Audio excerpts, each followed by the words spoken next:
Blood से brain में जाते हैं और ब्रेन को डैमेज करते हैं। इनके एक बहुत वैरायटी ऑफ एक्शंस है जो ये दिमाग पे और जिस्म पे करते हैं, जिसमें से सडन डेथ एक बहुत बड़ा साइड इफेक्ट है। नेल पॉलिश रिमूवर होता है, वो यूज करता है। टेंशन हैं, पढ़ाइयाँ हैं, कंपटीशन है, एक तो इंडिविजुअल कॉजेज हैं। मेडिकल के सारे टेस्ट जरूर कराएं, ईसीजी फौरन करवाएं, उसके ब्लड टेस्ट कराएं। ग्लू, बॉन्ड, पेट्रोल और थिनर, ये नाम किसी भी आम शख्स के लिए सिर्फ एक केमिकल हो सकते हैं, मगर अफसोस के साथ आज यही नाम हमारे मुल्क में कई बच्चों और नौजवानों के लिए नशा बन चुके हैं।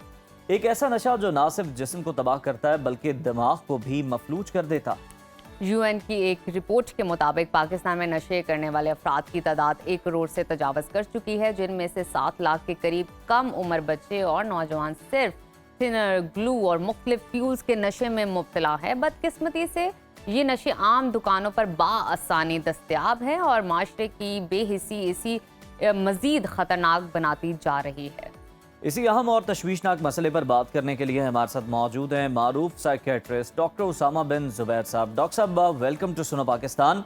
सबसे पहले तो हमें ये बताइएगा कि ग्लू, बॉन्ड, पेट्रोल या थिनर जैसे केमिकल हमारे जिस्म और दिमाग पर किस तरह असरअंदाज होते हैं और ये नशे की सूरत कैसे और क्यों कर इख्तियार कर लेते हैं?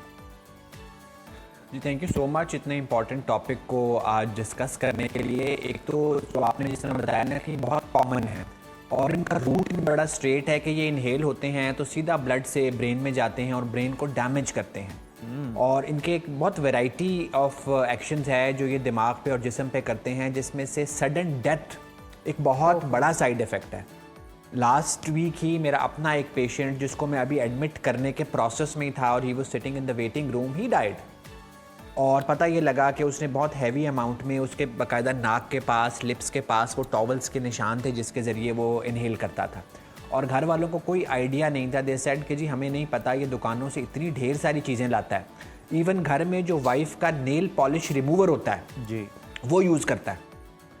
सो अब एक तो सडन डेथ इसका कॉज है, फिर ये स्लो डाउन करता है, ब्रेन को खाना शुरू कर देता है, मेमोरी प्रॉब्लम्स आती हैं, आपको चलने में प्रॉब्लम्स आती हैं, एक पूरी आपकी लाइफ है जो डिस्टर्ब फिर होना शुरू हो जाती है और जिसमें बहुत ज़्यादा जल्दी आपको फिज़िकल और ब्रेन डैमेज आता है बाकी नशों की निस्बत। अच्छा डॉक्टर साहब, इन वजूहात के बारे में बताइएगा जिनकी वजह से बच्चे या नौजवान इस खतरनाक नशे में मुब्तला हो जाते हैं। क्या ये सिर्फ गुर्बत का मसला है या इसके पीछे और भी पहलू हैं और भी अनासर हैं? अच्छा, ऐसे नहीं है। जब आज से 10 साल पहले मैंने साइकाइट्री की ट्रेनिंग शुरू की तो उस वक्त हमारा ये ख्याल था कि वर्कशॉप्स में जो बच्चे काम करते हैं उनको ये सॉल्वेंट्स, इनको कहते हैं सॉल्वेंट्स की ईजी एक्सेसिबिलिटी है, या स्मद बॉन्ड घर में पड़ी होती है जो घरों में बच्चे छोटे काम करते हैं, आपके हाउस हेल्प होते हैं वो यूज़ कर लेते हैं। पेट्रोल पंपों पे लोग काम करते हैं, पेंट वालों ने अपने साथ जो बच्चे या नौजवान रखे होते हैं वो यूज़ करते हैं। लेकिन अब अपनी प्रैक्टिस में मैं बहुत अपर क्लास को भी देखता हूँ। देखिए, नेल पॉलिश रिमूवर उसी घर में होगा जहाँ खातून नेल पॉलिश लगाती होगी। जो आपके बॉडी स्प्रेज हैं, डिओड्रेंट्स हैं, हीलियम कंटेनिंग एलिमेंट्स हैं, ये वार्निश वाली चीज़ें हैं, पेंट वाली चीज़ें हैं। क्योंकि इजी एक्सेसिबिलिटी है, आपके बेड साइड पे आपका डिओड्रेंट पड़ा हुआ है, आपकी विप्ड क्रीम आपकी फ्रिज में लाके अम्मी ने रखी हुई है स्वीडिश बनाने के लिए। तो ये छोटी छोटी चीज़ों से अब हर लेवल पे चूँकि एक्सेसिबिलिटी है तो हर क्लास के लोग आ रहे हैं। कॉजेज़ की आपने बात की तो वो इजी टेंशन्स हैं, पढ़ाइयाँ हैं, कंपटीशन है, एक तो इंडिविजुअल कॉजेज़ हैं।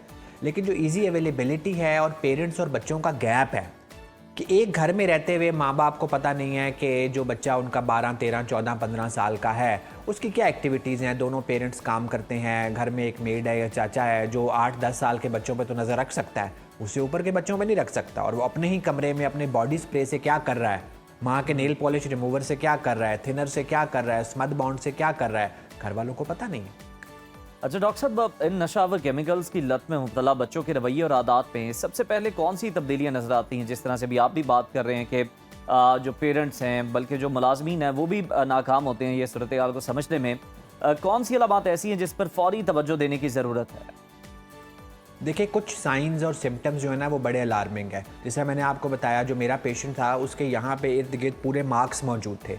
चूँकि ये बच्चे यूज़ कैसे करते हैं, या डायरेक्ट इनहेल करते हैं, या पेपर बैग पे स्प्रे करके उस बैग के अंदर मुंह देते हैं, या टॉवल्स में करके टॉवल्स को नाक और मुंह में निचोड़ते हैं, तो फिर इनके नेज़ल डैमेज होना शुरू हो जाता है। बार बार लगता है कि इनकी नाक से खून आ रहा है और जो आता भी है, चेहरे के गिर्द मार्क्स बनना शुरू हो जाते हैं। ये लड़खड़ा के चलना शुरू कर देते हैं। आपको पहला शक होता है कि अल्कोहल तो नहीं ले रहे, इनकी स्पीच स्लर हो जाती है, एकदम बच्चे स्लो हो जाते हैं। स्कूल से एक दिन आपको फ़ोन आता है कि जी आपका बच्चा तो स्कूल आ ही नहीं रहा, जबकि आप उसको रोज़ सुबह तैयार करके भेज रहे होते हैं। वो आपके दरमियान बैठना छोड़ देगा। पहले बहुत टॉकेटिव था, बहुत बातचीत करता था, क्रिकेट मैच डिस्कस करता था, मूवीज़ डिस्कस करता था, पढ़ाई डिस्कस करता था। अब वो बात ही नहीं करता, क्योंकि इनिशियली ये सॉल्वेंट्स जो हैं, इनहेलेंट्स हैं, इनको लोग लेते हैं हाई होने के लिए, लेकिन ये होते हैं दिमाग को डिप्रेस करने के लिए। तो ये CNS central nervous system depressant होते हैं, ये बच्चे को बिल्कुल डाउन डाउन डाउन डाउन करते जाते हैं। अच्छा डॉक्टर साहब, इस नशे का इलाज किस तरह मुमकिन है, और बतौर माहिर नफ्सियात आप इस तरह के केसेस को किस तरह डील करते हैं? आपका डीलिंग पैटर्न क्या है? देखिए, सबसे पहले तो अगर आप प्रिवेंशन पे जाएं ना, अब आप ये समझ लें कि जिस तरफ हमारी सोसाइटी या ओवरऑल एक वर्ल्ड ऑर्डर जा रहा है, हर अवेलेबल चीज़ का नशा अब हो सकता है। ठीक है। सो जो भी कंपाउंड घर में मौजूद है, चाहे वो स्मथ बॉन्ड है, चाहे वो पॉलिश की डिब्बी है, चाहे वो बॉडी स्प्रेज हैं, आपका बच्चा रोज़ एक बॉडी स्प्रे खाली कर रहा है। परेशान तो फिर आपको होना चाहिए कि रोज़ तो एक बॉडी स्प्रे की बोतल खाली नहीं हो सकती ना। सो उन चीज़ों को आपने मद्देनज़र रखना है, ध्यान रखना है। दूसरा ये है कि लॉन्ग टर्म आपने जो है अपने बच्चों के साथ एक अच्छा एक बॉन्ड बनाएं। मेरे पास जब आते हैं ना, तो सबसे पहले नॉन जजमेंटल अप्रोच। मैं उनको नशे ही नहीं समझता, मैं उन पर कॉमेंट्स पास नहीं करता।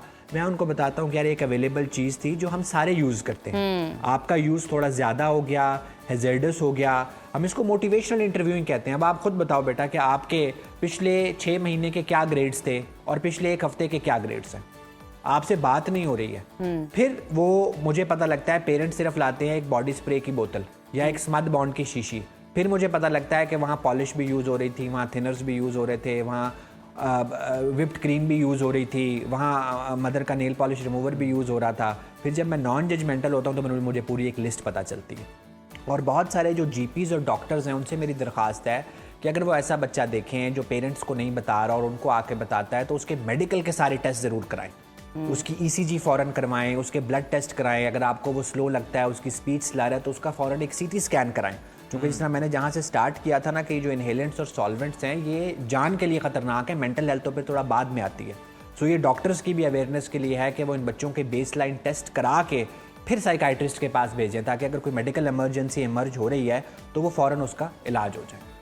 बिल्कुल ठीक है, बहुत शुक्रिया डॉक्टर उसामा बिन ज़ुबैर साहब। बड़ी अहम बात आपने की लास्ट में कि जो डॉक्टर्स हैं उनको भी प्रॉपर टेस्ट करवा के जो है इसको रेफ़र करना चाहिए ऐसे केसेस को। और ख़ास तौर पर जो है वालिदैन को बहुत ज़्यादा तवज्जो देने की ज़रूरत है बच्चों पर, कि वो इस तरह का केमिकल वो कोई इनहेल तो नहीं कर रहे, इस तरह की चीज़ इस्तेमाल तो नहीं कर रहे।